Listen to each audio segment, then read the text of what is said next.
The money hit my chest before I understood what was happening. $300 bills. Thrown like I was a stripper, not a server. By Gwak Youngchul, the man who reportedly controlled every illegal operation from Koreatown to Flushing. Everyone watched. Everyone waited to see if I'd swallow the humiliation like good help should. I picked up every bill, walked straight to him, held out the money. I don't accept payment for being disrespected. His jaw tightened. For bodyguards surrounded me, and the most feared crime boss in New York asked me one question that changed everything. What's your name? If you believe and know one deserves to be treated like trash for doing their job, hit subscribe right now. Only people who think money makes you better than everyone else won't subscribe. Don't be that person. The silence stretched for exactly 4 seconds. I counted, because counting kept my voice from shaking, kept my hand from dropping the money that suddenly felt radioactive between my fingers. Youngchul's jaw tightened. A muscle jumped near his temple, small enough that someone less observant might miss it. But I'd spent 7 years reading microexpressions on entitled customers' faces. I saw the flash of something cross his features before his mask clicked back into place. Rage? Surprise? I couldn't tell. His bodyguard, the one with the scar bisecting his left eyebrow, moved forward. Youngchul raised one finger. The man stopped like he'd hit an invisible wall. Your name? Not a question. A command. Keisha Fairbanks. I didn't add, sir. Didn't soften my tone. And yours is Gwak Youngchul, owner of the Wangryong Group, real estate mogul. I paused. Among other things, his eyes narrowed. You know who I am. Everyone knows who you are. That's why you come here. To be seen. I gestured around the opulent dining room with its hand-painted ceiling and crystal chandeliers that cost more than my yearly salary. To remind people you can afford places like this. And yet you still speak to me this way. You threw money at me like I was a dog. I'm speaking to you exactly the way you deserve to be spoken to. Behind me, I heard gasps. Across the room, my manager Marcus pressed his hand over his face. I'd just committed career suicide. Celestine's had a 6-month waiting list and a strict policy. The customer is always right, especially when that customer owns half of Koreatown and reportedly has connections to the job book. Youngchul stepped closer. He smelled like bergamot and danger, an expensive cologne that probably cost a month of my rent. Up close, I could see details I'd missed from across the room. The platinum cufflinks engraved with characters I couldn't read, the single platinum earring in his left ear, the faint scars on his knuckles that no amount of wealth could erase. Keep the money, he said quietly. Consider it payment for your courage. Most people don't speak their mind to me. Because they're afraid of you. And you're not. My heart hammered against my ribs. My palms sweated. But I'd grown up in the Bronx, raised by a grandmother who'd stared down cops and landlords and anyone else who thought they could intimidate her. Fear was just another feeling to push down and deal with later. Being afraid of someone doesn't mean I have to show it. Something shifted in his expression. The cold calculation melted just slightly, revealing something I couldn't quite name. Interest, maybe. Or amusement. You're fired, Marcus announced from behind me, his voice cracking with panic. Miss Fairbanks, you're fired effective immediately. I didn't turn around. I know.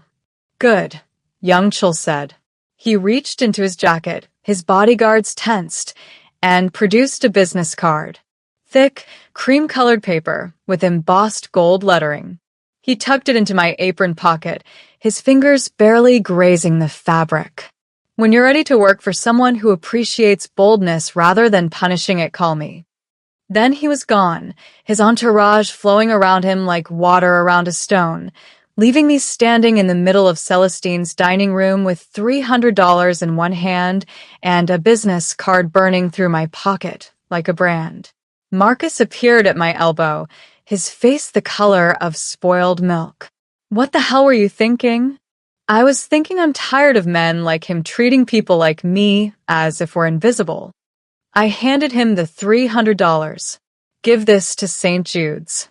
The Children's Hospital. Keisha. I'll clean out my locker. I turned away before he could see the tears building.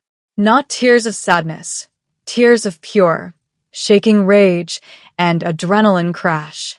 I'd just confronted the most dangerous man in New York's Korean underground, lost my job at the city's most prestigious restaurant, and somehow walked away with my dignity intact. In the employee locker room, I sat on the bench and let myself shake. My phone buzzed. A text from my roommate Tasha. Did you really just tell Gwak Young Chul to fuck off? It's already on Twitter. You're trending. I closed my eyes. Perfect. Just perfect. The door opened. I expected Marcus, maybe security. Instead, Maya Kim walked in, one of Celestine's senior servers, a Korean-American woman who'd worked here longer than anyone. That was either the bravest or stupidest thing I've ever seen, she said, sitting beside me. Probably both. You know what he is, right? What he really does. I know the rumors. They're not rumors. Maya's voice dropped. My cousin worked for him once. Accounting. She said the real estate is just the surface. Underneath, there's gambling, loan sharking, protection rackets. He controls everything from Koreatown to Flushing, and the people who cross him. She trailed off. My stomach clenched. Then why are you telling me this? Because you need to know what you're dealing with. That business card in your pocket? It's not a job offer. It's a claim. He just publicly humiliated him, and men like Gwak Young Chul don't let that slide. Either you're going to be an example. She paused. Or you're going to be something else entirely. After she left, I pulled out the business card. Simple. Elegant. Just a phone number and his name in both English and Korean characters. I should throw it away. Block the number. Move to New Jersey and wait tables at a diner where dangerous men with beautiful faces and dead eyes never set foot. Instead, I tucked it back into my pocket and started packing my things. Comment, respect means everything if you stand with workers who refuse to be degraded. The bullies and manipulators won't comment. Prove you're different. Young Chul's Mercedes was waiting outside my apartment building when I got home. Not parked at the curb like a normal car. No, positioned directly in front of the entrance, hazard lights blinking, taking up space with the same casual arrogance its owner displayed. The driver stood beside the passenger door, hands clasped, watching me approach with the blank expression of someone who'd seen too much to be surprised by anything. Miss Fairbanks, he said in perfect English. Mr. Gwak requests a moment of your time. Tell Mr. Gwak I'm not interested. I moved to walk past him. He shifted, blocking my path without touching me, without even appearing threatening. Just present. It would be unwise to refuse. The back window rolled down. Young Chul sat in the shadows, his face partially illuminated by the soft interior lighting. He'd removed his jacket. His white shirt was unbuttoned at the collar, revealing a glimpse of tattooed skin, what looked like scales, maybe a dragon's tail. 10 minutes, he said. If you're still uninterested after 10 minutes, Jung-ho will drive you wherever you wish to go. Against every instinct, I got in the car.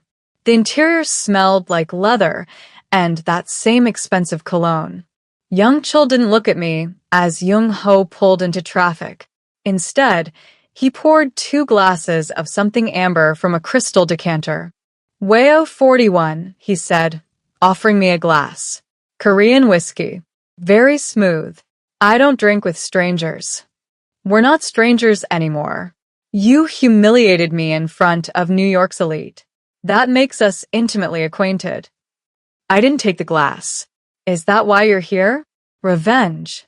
If I wanted revenge, Keisha, you wouldn't be in this car. He set both glasses in the cup holders between us. You'd be answering questions from NYPD about a robbery at your apartment that never actually happened, or dealing with an unexpected tax audit, or watching your grandmother's nursing home suddenly double its fees. He finally looked at me. I have many ways to hurt people without ever touching them. My blood ran cold. You researched me. I research everyone who interests me. Keisha Fairbanks, age 29. Graduated from Queens College with a degree in hospitality management. Worked at 4 restaurants in 7 years, always leaving when management tried to promote you to positions that would require you to compromise your standards. You send 60% of your income to a care facility in Atlanta where your grandmother lives. Your mother died when you were 12. You have no siblings. You're alone. You're describing stalking. I'm describing due diligence. He picked up his glass, sipped. You returned $300 because you have principles. Most people abandon principles when money appears. This makes you either incredibly noble or incredibly foolish. Which do you think I am? I haven't decided yet. The car slid through Manhattan traffic with supernatural smoothness. I realized we were heading downtown away from my apartment toward, I didn't know where. Where are we going? To show you what I'm offering. We stopped in front of an empty restaurant space in the meatpacking district. Floor-to-ceiling windows, exposed brick, high ceilings with original wooden beams. The kind of location that would cost millions to lease. Young Chul produced a key. Opened the door. Inside, the space was raw but beautiful. Unfinished, but full of potential. I could see it immediately. The bar along the back wall, tables arranged to maximize the natural light, an open kitchen where diners could watch their meals being prepared. This is yours, young Chul said. If you want it. I turned to face him. Excuse me? Your restaurant. Full creative control. I provide the capital, the location, the connections. You provide the vision, the standards, the principles that made you throw money back in my face. He walked deeper into the space, his footsteps echoing. I want someone who can't be bought. Someone who values integrity over profit. Someone like you. Why? Because I'm tired of being surrounded by people who only tell me what I want to hear. He stopped at what would become the kitchen entrance. Do you know what happens when everyone fears you? They lie. Constantly. About everything. Your food is perfect, boss. Your decisions are brilliant, boss. You're always right, boss. His jaw clenched. You looked at me like I was garbage. It was refreshing. So this is what? Some kind of twisted fetish. His laugh was sharp, humorless. This is business. I'm expanding my legitimate operations. Restaurants, clubs, real estate development. I need people I can trust to run them without stealing from me or lying to me. You proved you're that person. By insulting you? By being honest when it cost you everything. That's rare. That's valuable. He moved closer. Too close. I could see the fine lines around his eyes, the small scar above his left eyebrow. Work for me. Build something extraordinary. In exchange, I'll triple whatever Celestines paid you, cover your grandmother's care facility costs, and never disrespect you again. It was everything I'd ever wanted.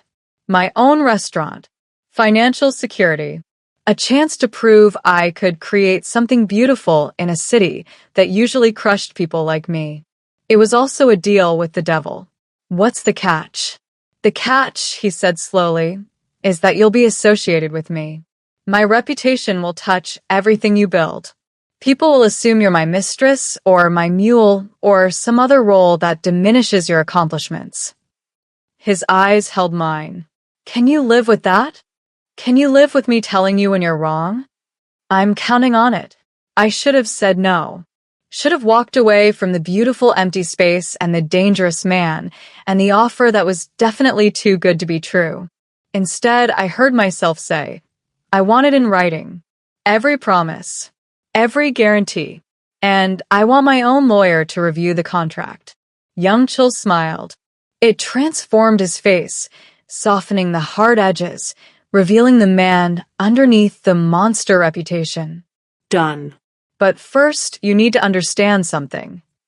What? People are going to try to destroy you because of your association with me. Competitors. Enemies. People who think a black woman from the Bronx doesn't deserve to own a restaurant in Manhattan. His expression hardened. When they come, and they will come, I will protect you.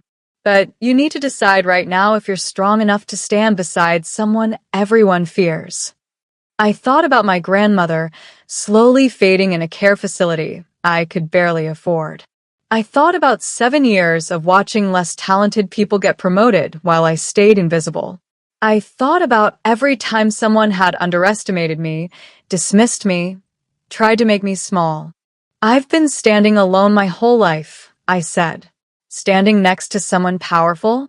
That'll be easy. His smile widened. Then we have a deal, Keisha Fairbanks. He extended his hand. I shook it. His grip was firm, warm, and as dangerous as everything else about him. I just made a bargain I didn't fully understand with a man whose reputation could destroy me. But for the first time in years, I felt like I was exactly where I was supposed to be. If you believe hard work should be rewarded, not punished, like this, and drop a comment saying, I deserve more. Anyone who thinks otherwise is probably sitting pretty on privilege they didn't earn. The contract arrived at my apartment via courier at 6 a.m. the next morning.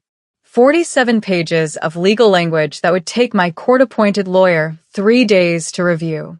Attached was a note in precise handwriting. Take your time. The offer stands. YC. Also attached, a check for $50,000. The memo line read, signing bonus. I stared at it for 10 minutes straight. Tasha emerged from her bedroom, sleep-deprived and rumpled. Is that real? I think so. Girl. She sat beside me on our thrift store couch. You know what this means, right? You can get Grandma into that place in Westchester. The one with the garden she loved. My throat tightened. My grandmother had raised me after my mother died, working 2 jobs to keep us housed and fed.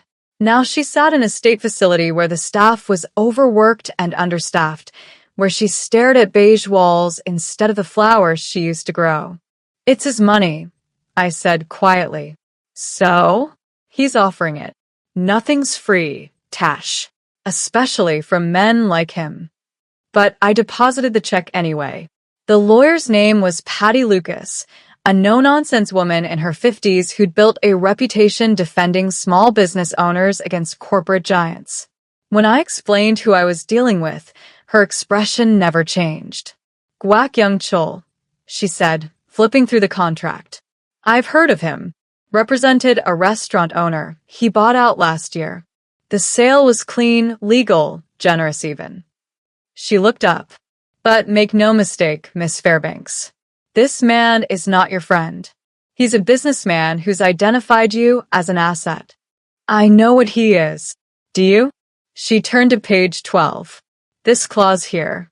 It gives him final approval on all major decisions. Menu changes, hiring vendors.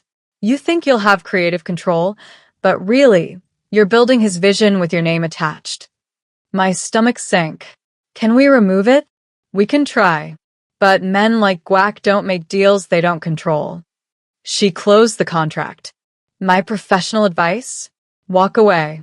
This arrangement will consume you. And your personal advice? Patricia was quiet for a long moment. My personal advice is that I started my practice with a loan from a man everyone warned me about. He charged me fair interest, never tried to control my business, and the day I paid him back, he took me to dinner and told me he was proud of me. She smiled slightly. Sometimes the wolves are better than the sheep, Miss Fairbanks. At least with wolves, you know what you're dealing with.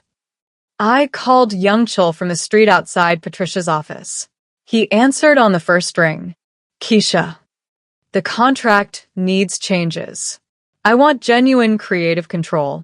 If I'm putting my name on this restaurant, it needs to be mine. Silence. Then, meet me at the space in 1 hour. He was already there when I arrived, standing in the empty dining room with blueprints spread across a folding table. He dressed down, dark jeans, a black t-shirt that revealed more of his tattoos. A dragon coiled up his right arm, scales rendered in incredible detail, breathing fire across his shoulder. "You noticed," he said, catching me staring. "Hard not to. Wangryong, the yellow dragon. My father's organization was called this before he died, and I took over." He rolled down his sleeve. "A reminder of where I came from." "And where are you going?" He gestured to the blueprints. "Here." "This restaurant is the first step in separating the legitimate business from the rest. I need it to succeed, which means I need you to have the control you're asking for." He produced a red pen, turned to page 12 of the contract, and struck through the entire clause. Then he wrote in the margin, "Keisha Fairbanks maintains full creative authority over menu, staffing, and operations. Gwak Young-chul retains financial oversight only." He initialed it. Better. I stared at the change. "Why are you doing this?" "Because I meant what I said. I need someone who won't lie to me. Someone who'll tell me when I'm wrong. Someone who—" He paused. "Someone who sees the person underneath the reputation. I don't see a person. I see a crime boss trying to clean his money." "Then look closer." He moved to the windows, gazing out at the meatpacking district's transformed streets. Once a hub of slaughterhouses and danger, now filled with designer boutiques and luxury condos. "My father came to America with nothing," Young-chul said quietly. "He built his empire through violence and fear because that was the only language people understood. When he died, everyone expected me to be worse. More brutal. More ruthless." He turned back to me. "But I'm tired of fear, Keisha. I want to build something that doesn't require blood to maintain. So, I'm your redemption arc. You're my chance to prove I can create instead of destroy." Something in his voice made me believe him. Or maybe I just wanted to believe him because the alternative, that he was manipulating me, was too terrifying to accept. "Okay," I said. "We do this my way. My menu. My staff. My standards." "Agreed. And when people come asking questions about your connection to this place, I tell them the truth. You're an investor. Nothing more." His jaw tightened. "The truth will make things difficult for you. I'm used to difficult. Not like this." He pulled out his phone, showed me a screenshot of a gossip log. The headline, "Disgraced Celestine's Waitress lands mysterious benefactor. Gwak Young-chul's new obsession?" Below it, photos of us from last night. Getting into his car. Entering the restaurant space. Standing close enough that anyone could read intimacy into the proximity. "This is what association with me brings," he said. "Assumptions. Accusations. People who'll assume you're sleeping your way to success. Let them assume. I know the truth. The truth rarely matters when the lie is more interesting." He pocketed his phone. "Last chance to walk away, Keisha. After you sign this contract, there's no going back. You'll be connected to me, for better or worse." I thought about my grandmother's garden, about the restaurant I'd dreamed of for years, about standing on my own instead of serving other people's visions. "Where do I sign?" He produced the contract, already modified with his handwritten changes. Patricia had insisted on adding 3 more clauses protecting my interests. Young-chul had agreed to all of them. I signed my name at the bottom. He signed beneath mine. We were partners now, bound by ink and ambition and the dangerous chemistry crackling in the air between us. "There's something else you should know," Young-chul said as I prepared to leave. "My enemies will see you as a weakness. They'll try to use you to hurt me. I can take care of myself. I know, but I'll be watching anyway." He moved closer, invading my space the way he had in the car, the way powerful men always did when they wanted to intimidate. But his eyes held something other than threat. "If anyone touches you, Keisha, they'll answer to me." I don't need protection. Everyone needs protection. The difference is whether you're smart enough to accept it. Then he was gone, leaving me alone in the empty space that would become my restaurant, my dream, my beautiful gamble with a devil who smiled like salvation. Like this video if you think women like Keisha should have chances to build their dreams without being reduced to stereotypes. Only small-minded haters won't like. Don't be one of them. The restaurant opened 3 months later to a packed house and scathing reviews. Fairbank's ambitious fusion menu feels derivative, wrote the Times critic. One wonders if the real draw is the cuisine or the whispered connection to her controversial backer. More style than substance, declared the Post. Pretty plating can't hide pedestrian execution. My favorite, a vanity project funded by dirty money and naive ambition. I sat in my empty restaurant at 2 a.m., reading every review on my phone, feeling each word like a physical blow. Young Chul had warned me. Patty had warned me. Even Tasha had warned me. But I believed quality would speak louder than gossip. I'd been wrong. The door opened. Young Chul entered, still dressed in a suit from whatever business had kept him occupied. He didn't speak, just sat across from me and took my phone. Stop reading, he said. They're right. We failed. We had a bad opening. That's not the same as failing. The reservations are canceling. We're booked at 40% capacity for next week. 40%, young Chul. We'll be closed in 6 months. He set down my phone and leaned back, studying me with those unreadable dark eyes. Do you trust your cooking? Yes. Do you believe in what we've built here? Yes. Then we weather the storm. He stood, moved to the window. Outside, the meatpacking district glittered with nightlife. People laughing, drinking, living. My father taught me that empires aren't built in moments. They're built in the aftermath, when everyone thinks you're finished and you prove you've only just started. Your father was a crime lord. And yet his lesson applies.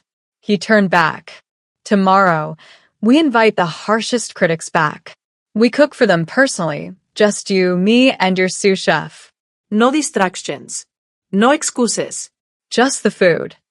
That's not how it works. It's how I work.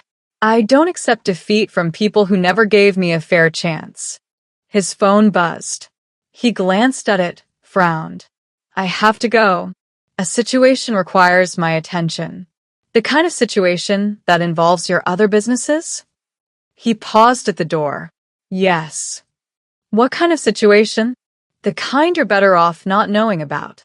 After he left, I sat alone in the dim restaurant, surrounded by empty tables and dying dreams. My phone buzzed with a text from an unknown number. Your partner's empire is crumbling. When it falls, it will bury you too. Walk away while you still can. A friend. I stared at the message, blocked the number. But the damage was done. Doubt had found its crack, and doubt was patient. The next morning, Patty called. We need to meet. Now. Her office felt smaller than I remembered. She sat behind her desk with a folder, her expression grim. The FBI came to see me yesterday, she said without preamble. They're investigating Guak Young Chul for racketeering, money laundering, and conspiracy. And they have questions about your restaurant. The room tilted. What kind of questions? About the funding, the timeline, your relationship with him. She opened the folder, revealing photos, surveillance shots of Young Chul and me at the restaurant, in his car, standing close enough to seem intimate. They think you're either complicit or an unwitting accomplice in a money laundering scheme. That's insane. The restaurant is legitimate. Is it? Can you prove where every dollar came from? Can you verify that his investors aren't shell companies hiding illegal income? She slid a business card across the desk. Agent Marcus Kim wants to talk to you. I strongly advise you to cooperate. If I cooperate, I betray Young Chul. If you don't cooperate, you go to prison. Patty's expression softened. I warned you about this, Keisha. Men like Guak Young Chul don't change. They just get better at hiding what they are. I left her office and went straight to the restaurant. Young Chul was already there in the kitchen, watching my sous chef prep for the evening service. He looked up when I entered, read my expression immediately. You know, the FBI thinks I'm laundering money for you.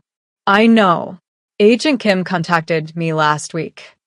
He wiped his hands on a towel. I told him the same thing I'm telling you. Every penny that funded this restaurant came from legitimate sources. My real estate holdings, my nightclub earnings, clean money.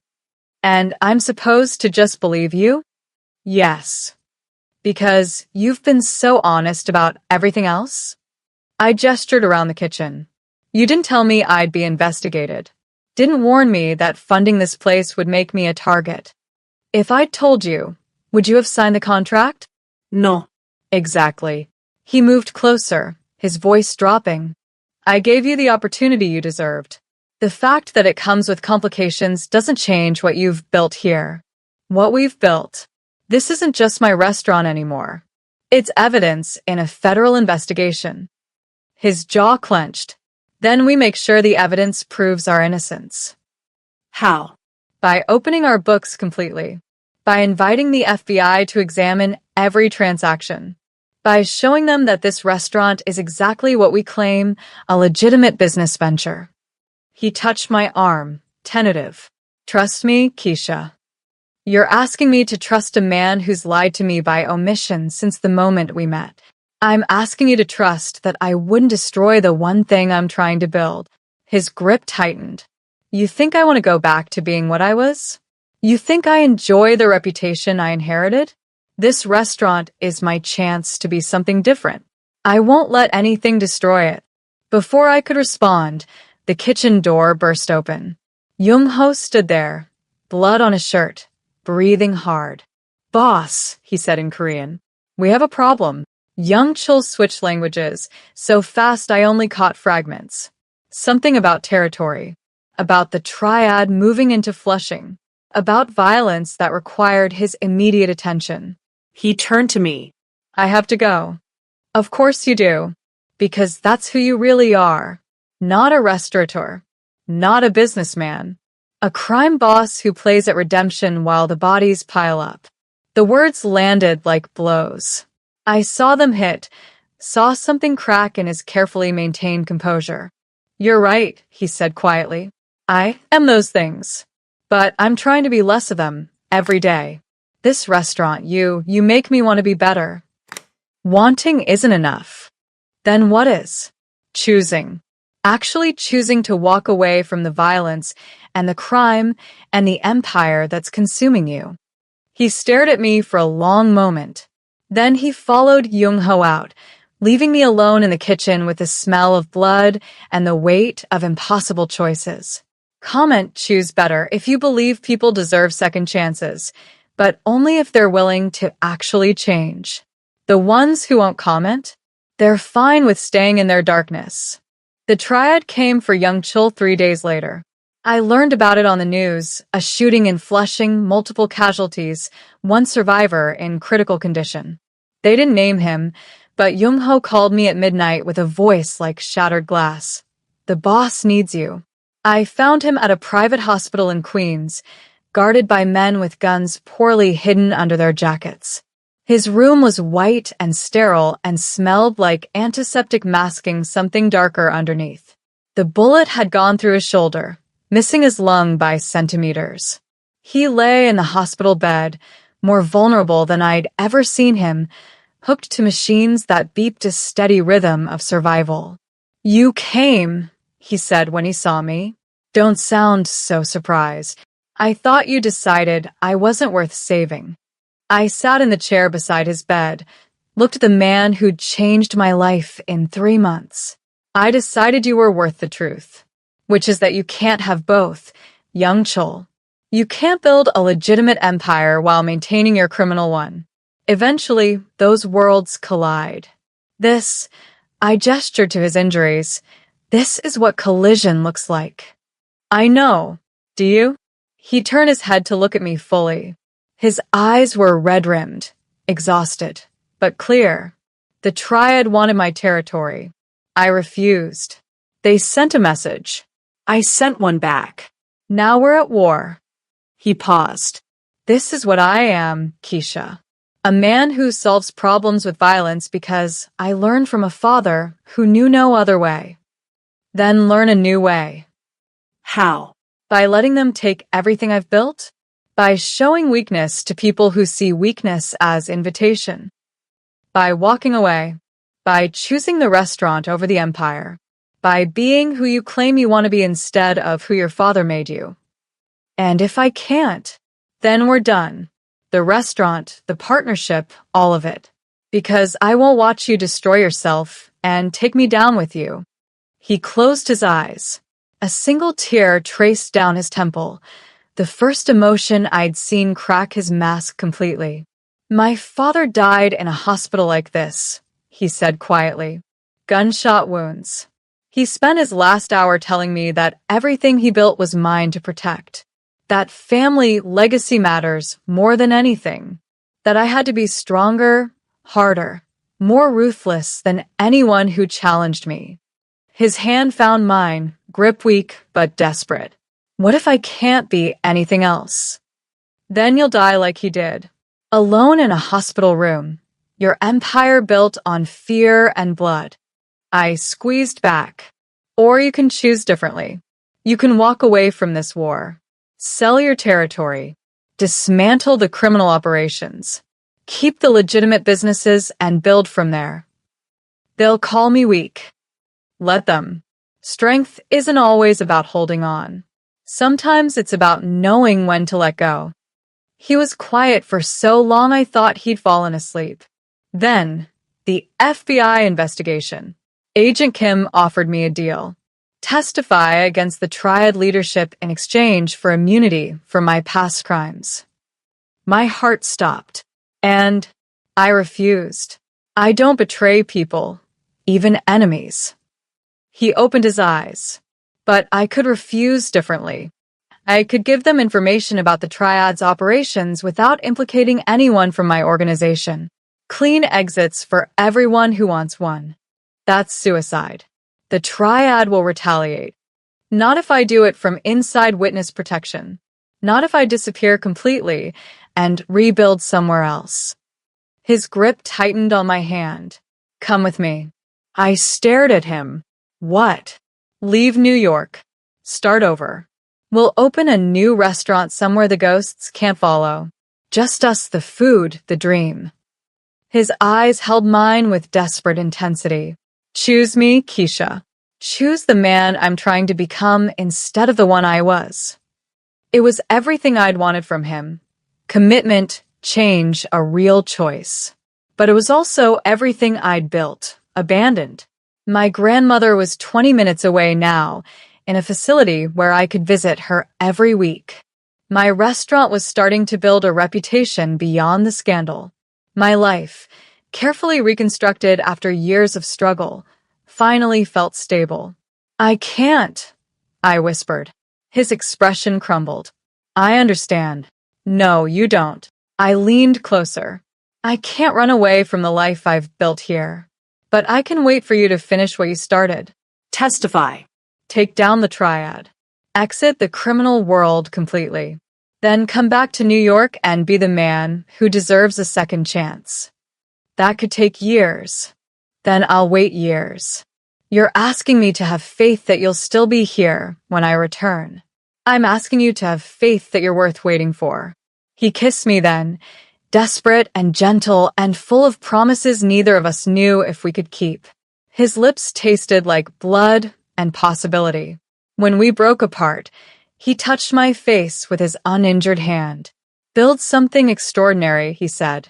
When I come back, I want to walk into your restaurant, our restaurant, and see everything we dreamed about thriving. And if you don't come back, then you'll know I died trying to be someone worthy of you. 6 months later, Gwak Young-chul disappeared into witness protection. The FBI indicted 17 triad members based on his testimony. The Korean newspapers called him a traitor. The American press called him a hero. I called him what he was, a man trying to outrun his father's shadow. The restaurant flourished. Critics returned, wrote different reviews. The one from the Times ended with, "Fairbanks has proven that true talent needs no controversial backing. Her food stands alone." I framed that review and hung it in the kitchen. My grandmother moved to the Westchester facility with the garden. She planted roses and asked about the nice Korean man who'd paid for everything. I told her he was a friend who'd gone traveling. "Will he come back?" she asked. "I hope so, Grandma. I really hope so." At night, alone in my apartment, I'd think about young Chul somewhere in the Midwest or the South, living under a different name, building a different life, learning to be a man who solved problems with words instead of violence, growing into the person he'd always wanted to be. My phone never rang with his number. He told me it wouldn't. Witness protection meant severing all old connections. But sometimes I'd receive anonymous flowers at the restaurant. White lilies, my favorite. No card. No signature. Just a reminder that somewhere out there, a dangerous man was trying to become safe. And I was waiting to see if he'd succeed. 1 year to the day after he disappeared, a man walked into my restaurant during the dinner rush. He wore glasses he didn't need and a suit that didn't quite fit. His hair was longer, unstyled. No tattoos showed beneath his conservative button-down shirt. But I recognized those eyes immediately. He sat at table 7, the same table where we'd had our first real conversation about the restaurant. Ordered the tasting menu. Ate in silence while I watched from the kitchen, my heart hammering against my ribs. When he finished, he left a tip. I walked over after he exited, expecting money. Instead, I found a business card. New name, new number, new address in Brooklyn. On the back, written in that same precise handwriting. I chose better. "Did you wait?" I grabbed my coat and ran outside. He stood on the sidewalk, hands in his pockets, looking uncertain in a way the old young Chol never had. "You came back," I said. "I promised I would." He stepped closer. "The FBI cleared me last month. No more testimony needed. I'm free to rebuild my life however I choose." And how do you choose? Honestly, legitimately, with the woman who taught me that power doesn't have to mean fear. He touched my face, gentle as a question. If she'll still have me. I kissed him instead of answering.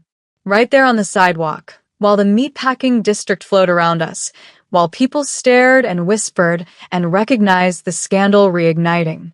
Let them stare. I'd waited a year for a dangerous man to become safe, for a crime boss to become a partner, for Guac Young Chol to become just young. When we broke apart, he smiled, real and unguarded and beautiful. "Marry me," he said. "Ask me again in a year. Prove you can maintain this version of yourself." Fair enough. He took my hand. "But I'm not waiting a year to help you expand the restaurant. I saw your plans for the second location. We should talk about the financing." I laughed. "Always business with you." "Not always," he corrected, "but often. We're partners in everything, remember?" I remember. We walked back into the restaurant together, past the whispers and the stares, past the weight of our complicated history. Because some gambles pay off. Some devils become men. And sometimes the woman who threw money back in a monster's face ends up building an empire alongside him. Not because she saved him, but because she demanded he save himself. And he actually did. Subscribe if you believe real change is possible when people actually put in the work. Comment, redemption is earned, if you're rooting for people who choose to be better instead of just talking about it. The ones who won't engage, they're probably still making excuses for their own bad behavior. You made it to the end. Thank you. Truly. In a world where everyone's scrolling past within seconds, you stayed for Keisha and Young Chul's entire journey, and that means everything to us. Now I need to ask you for something, and I'm not too proud to say we're begging here. The algorithm hasn't been kind to us lately. Our stories aren't reaching as many people as they used to, and honestly, it breaks our hearts because we pour everything into creating these emotional journeys for you. The entire team at Ebony and Pearl Stories, every writer, every editor, everyone who works behind the scenes to bring you these stories, we're asking for your help. If this story moved you, if Keisha's strength inspired you, if Young Chul's redemption made you believe in second chances, please drop a comment right now. Like this video. Share it. Send it to your friends, your family, your loved ones who need to hear a story about dignity and transformation. Post it on your WhatsApp status. Share it across your socials. Tell the algorithm that this story mattered to you, because that's the only way YouTube knows to show it to more people. This is why we pause and ask for subscriptions and comments throughout the video. Not to annoy you, but because it's the only way stories like this survive and reach the people who need them most. So if you truly enjoyed this, help us spread it. Be part of the reason someone else gets to experience what you just felt. Thank you for being here. Thank you for caring. And may everything you're building in your own life flourish beyond your wildest dreams. We love you. See you in the next story.